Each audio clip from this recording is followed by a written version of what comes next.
Salut, bienvenue sur la chaîne.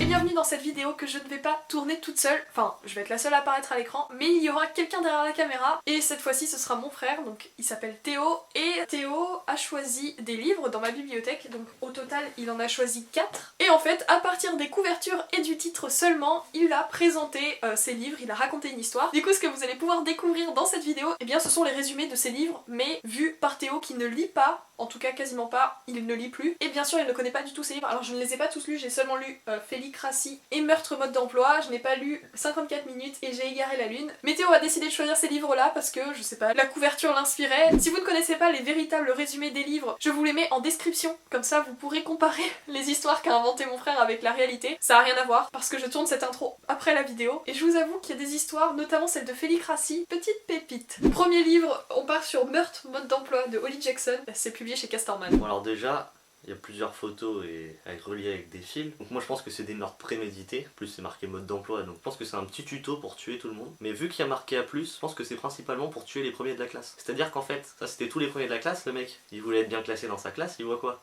Tout le monde est plus fort. Il les bute. Du coup il se retrouve premier de la classe. Bon il est tout seul mais il marqué quoi en bas? Règle numéro 1, ne jamais réouvrir une affaire classée. Voilà, donc déjà on revoit classé comme classe, donc à mon avis c'est pas un hasard. Théorie du complot. Et ouais, donc moi je pense que c'est l'histoire d'un jeune homme qui, ses parents lui ont dit il faut que tu sois premier de la classe, t'auras plein de cadeaux, machin. Lui il se dit quoi? Il a 7 ans. Il a 7 ans? Ouais, 7 ans. Je vais tous les buter. Bah oui, sinon ce serait des notes, ce serait pas un A+. Okay. Il suffisait d'y penser.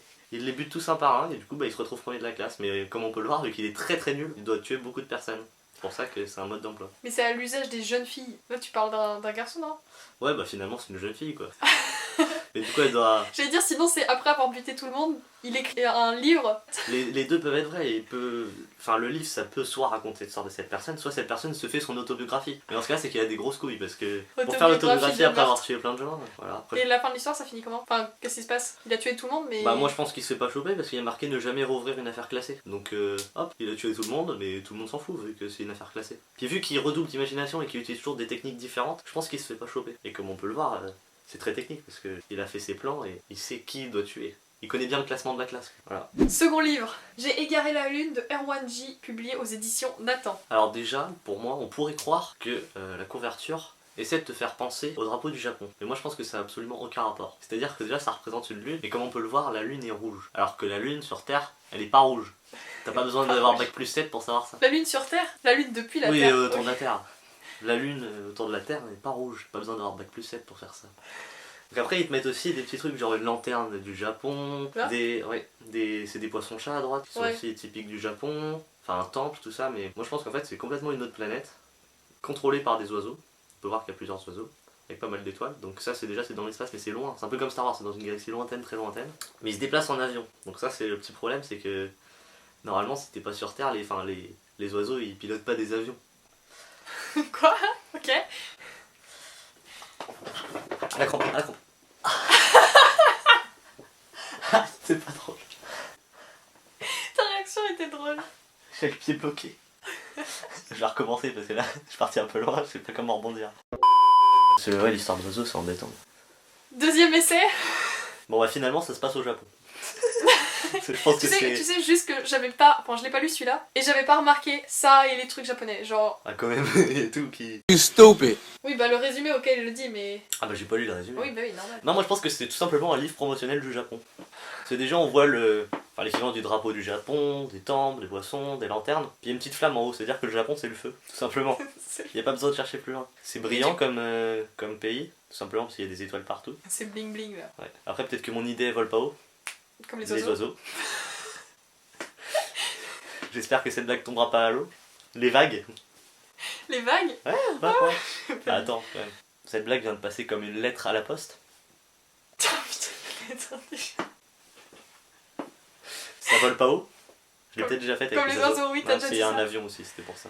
Oui. Ouais, c'était nul. Ouais, non, là ça fonctionne plus là.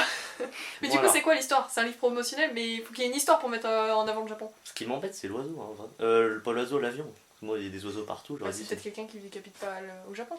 Qui va visiter le Japon. Ça nous incite à aller visiter le Japon. Mais c'est quoi l'histoire? Parce que je lis pas des guides touristiques moi. Ça m'aura arrangé. Ça aurait été plus facile. J'ai égaré la lune. C'est peut-être le mec dans Moche et Méchant là qui vole Tu la sais lune. que j'ai eu la même idée que toi en même temps quand t'as dit Je suis ça. sûr qu'il était dans l'avion là. Il passe au-dessus du Japon, hop, la lune elle est tombée où? Au Japon. Du coup son aventure c'est de retrouver la lune. Sauf que la lune elle est toute petite. C'est pour ça qu'elle est rouge? Ah non, ça c'est vraiment le drapeau du Japon, ça a aucun Ok, rapport. d'accord. Toi t'es perdu, t'as pas écouté mon histoire. Non, t'as des étoiles autour, tu vois bien que les étoiles elles sont plus petites que la lune. Ça a aucun rapport. C'est normal. Ça tu couperas.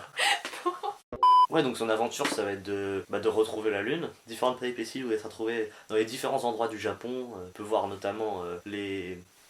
Comment c'est le nom des arbres roses là? Les cerisiers. Les cerisiers. En bas, en haut à droite, je suis sûr que c'est des trucs de cerisiers. Oui, ça. c'est des Donc déjà c'est au printemps. C'est au printemps le cerisier? Non, c'est à la fin de l'hiver.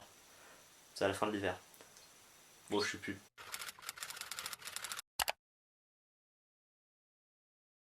Bon bref, c'est au moment où les cerisiers vont fleurir.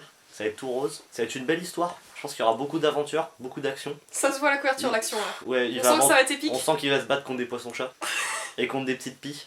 Je sais même pas s'il y en a au Japon. Certainement. Ça va être une tempête d'action. Pour ça qu'il y a un nuage qui pleut. Et moi je pense que ça va être un livre incroyable. Et au dos, il y a d'autres trucs. Il y Ah. a une tortue. Oh Machine à putain, écrire. ça va être une... Harry Potter. Ouais, il y a Harry Potter. Ça, c'est bizarre. Il y a une peau de banane aussi. Au Japon, il n'y a pas Harry Potter. Moi, je Ah suis ouais pas con, Harry Potter, il est à Poudlard, il est pas au Japon.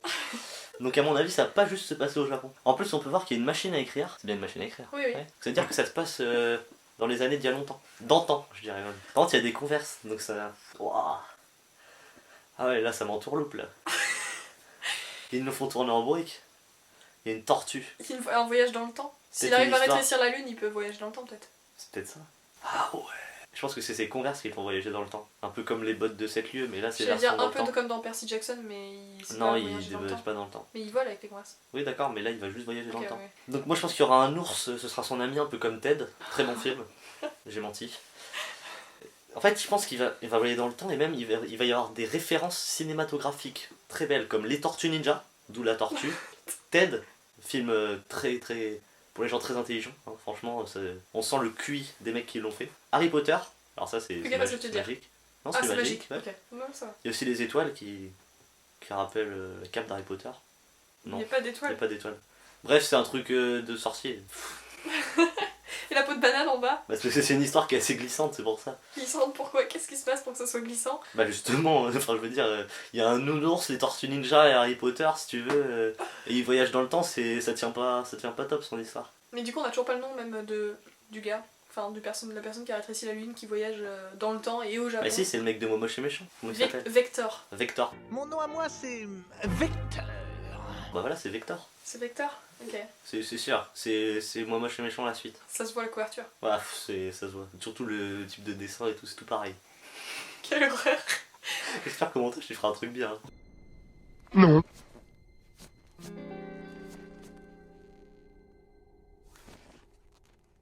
Oh bah crotte. On part sur Félicratie de H. Lenoir. Comme de nombreuses personnes complotistes vous l'ont déjà dit, c'est les chats qui dirigent le monde. Les chats qui viennent de d'autres planètes. Qui font semblant qu'ils sont tout gentils, machin, hein. Ils nous ruinent petit à petit pour avoir des croquettes. Alors qu'ils sont très bien capables de survivre. Et en fait là, ce chat-là, c'est le chat qui se fait choper. C'est-à-dire qu'on se rend compte Il y a un qu'il y a chat une qui se fait soucoupe volante. démasquer. Ah oui, parce qu'en fait c'est lui les aliens. On dit ouais les petits bonhommes verts, machin. Les chats, c'est aussi simple que ça. On le voit bien déjà à la couverture. En plus, ils nous tirent la langue, c'est-à-dire qu'ils se foutent de notre gueule. Qu'ils nous méprisent. Hein, quand ils te regardent, ça. Donc voilà, donc moi je pense que c'est l'histoire d'un chat qui a voulu contrôler le monde, c'est-à-dire qu'il est allé un peu trop loin quoi, et enfin à partir du moment qu'il commence à tabasser des gens, tu te doutes qu'il y a un petit problème. Et donc en fait, il a été suivi par différentes instances, des forces spéciales par exemple, le FBI, enfin je sais pas dans quel pays ça se passe, ça je vais pas l'inventer, voilà. Donc je pense qu'il se fait suivre, qu'il se fait surveiller, qu'il est sous écoute, le chat là en question, on va l'appeler Féli, j'ai marqué Félicratie. Bref, bah moi je pense que lui, il a des contacts, Mais il des appelle contacts. ses chats. Ouais. Talkie-walkie, téléphone, il en a au moins 5 pour pas se faire choper. Il utilise le téléphone de ses maîtres et tout ça pour parler aux autres chats, pour créer quoi? Le renversement, pour prendre le pouvoir. Donc moi je pense que justement les autorités s'en rendent compte, à un moment ils se disent il y a un truc qui cloche, enfin je veux dire il y a un chat qui est au téléphone, à un moment c'est un peu bizarre. Donc ils commencent à surveiller les chats et en fait ils se rendent compte que près de la zone 51, il y a une soucoupe volante qui arrive et qui ramène des chats en fait. Parce que les chats ils viennent d'une autre planète. Alors je connais pas.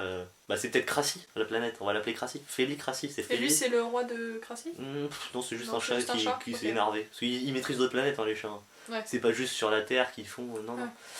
Et du coup, Félicratie, Félie de Cratie, du coup, enfin, ils ont oublié quelques lettres, pas très performants. Critique pas trop non plus. Pardon. Ils veulent prendre le contrôle de la Terre, sauf qu'ils sont chopés, et du coup, il y aura une guerre entre les chats et les humains. Ah ouais, carrément. Et même que les chats, ils vont essayer de se faire soutenir par leurs amis les lions et les guépards, tout ça. Mais du coup, attends, juste, dans ce livre, point de vue des chats ou point de vue des humains? Ah bah c'est le point de vue des humains. Oui, du coup, quand les même. chats sont les méchants, vraiment. Ah bah attends, tu vois bien avec ses yeux jaunes là?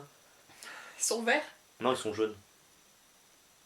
Bon bah ils sont avec ses yeux verts. Alors après, qu'est-ce qu'on peut dire? Ils ont peut-être qu'avec Des moustaches.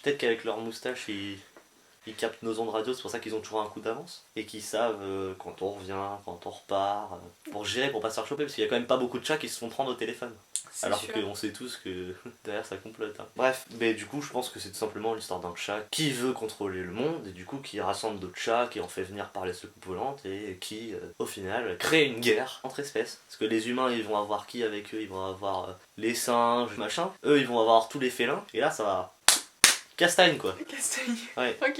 Et c'est qui gagne? Ah bah ça faut lire le livre. Meilleure fin. Prochain livre, 54 minutes de Marieke Nijkamp. Et c'est publié aux éditions Hachette. Comment t'as dit le nom? Nijkamp.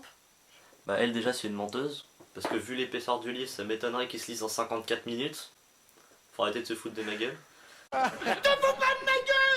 Marqué 54 minutes, c'est assez explicite et pourtant je suis persuadé que tu mets au moins allez, 3 heures à le lire. Ah bah minimum. Il fait 300 pages. Voilà, c'était à vue d'œil. Alors moi je pense que c'est l'histoire d'une professeure... je sais pas de Donne-lui quel un nom. nom, peut-être. Enfin, Moi elle me fait penser à la prof d'anglais dans Les Profs, je sais pas si tu vois. L'histoire de craie. Qui lance des craies en fait. Sauf que là le problème c'est que c'est pas les craies qui sont lancées, les craies elles sont atteintes. Tu vois bien qu'elles se font exploser, on dirait qu'ils ont tiré une balle sur les craies. Donc moi je pense que c'est la revanche des élèves pendant 54 minutes, c'est-à-dire le temps d'un cours à peu près. On va dire que la prof a un peu de retard, tu vois. ouais. Oui, parce que Qui sinon, se c'est venge 55. en fait de toutes les fois où ils lui ont lancé des craies. En fait l'histoire commence quand il lui casse ses craies en fait, pour pas qu'elle puisse les lancer. Ok. Et après c'est une vengeance pendant 54 minutes, donc différentes péripéties hein, dans la classe. Hein. Il peut y avoir le petit délinquant au fond de la classe qui jette une boulette de papier, l'autre qui fait du bruit avec son stylo. C'est pas ouf comme péripétie hein, pour un livre de 300 pages. Dans une salle de classe, qu'est-ce que tu Mais veux faut qu'il qu'il se se passe? passe plus de choses. C'est pas parce que Un truc bah, énorme. il peut y avoir un mec qui jette une chaise par la fenêtre, mais ça c'est au fur et à mesure que l'histoire avance. D'accord, ok. Bah, Après, faut pas spoiler les gens non plus, tu vois. ouais, t'as pas d'idée là. Bah si. Alors, Vas-y, si. continue. Donc pour se venger. Oh là, il y a un début de crampe qui revient. T'as le deuxième pied qui est dans la même position. Oui, mais l'autre ça va. Alors pour se venger, qu'est-ce qu'ils peuvent faire? Je pense que leur but c'est avant tout qu'elle se fasse virer. Donc ils veulent qu'elle s'énerve. Mais vu qu'elle n'a pas d'habitude quand elle s'énerve, elle fait quoi? Elle lance une pauvre craie. Comment tu vas aller prouver que la craie a été lancée? Donc là à mon avis ils vont essayer de la pousser à bout pendant 50. D'où le fait que le cours ne dure pas 1 heure. Pendant 54 minutes ils vont essayer de la pousser à bout jusqu'à ce qu'elle craque. Au Juste bout de avant la fin du 54 cours. minutes, exactement. Et là, à mon avis, il va y avoir une sale histoire. Hein. Round 1. Fight. Un élève qui se fait tabasser ou qui se fait jeter par la fenêtre du 3e étage, on sait pas. Ah oui, carrément. Du coup, Mais c'est qui qui raconte cette histoire? ah bah c'est les élèves. C'est un élève peut-être quand même. Ouais, c'est un. Bah non, ça peut être ouais, un élève, mais dans les yeux de tous les élèves. C'est-à-dire Ok. qu'il voit tout. Il est au fond de la salle, il est là, paf. Il voit l'autre qui écoute pas, qui bavarde. Paf, l'autre qui est sur son téléphone, il voit tout.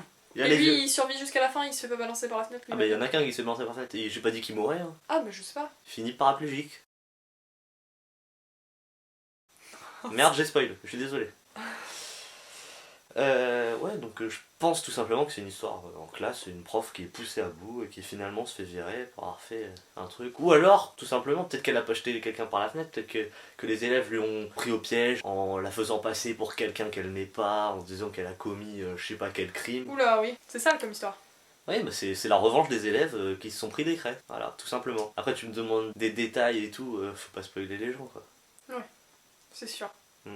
Ok. Voilà, on arrive à la fin de cette vidéo. Je remercie mon frère d'avoir participé, évidemment. Bien évidemment. Bah, j'espère de tout cœur que cela vous a plu. Merci d'être resté jusqu'à la fin. Je vous dis à très prochainement pour une nouvelle vidéo, un nouvel avis lecture, un nouveau book haul. Je vous souhaite de belles lectures. Salut!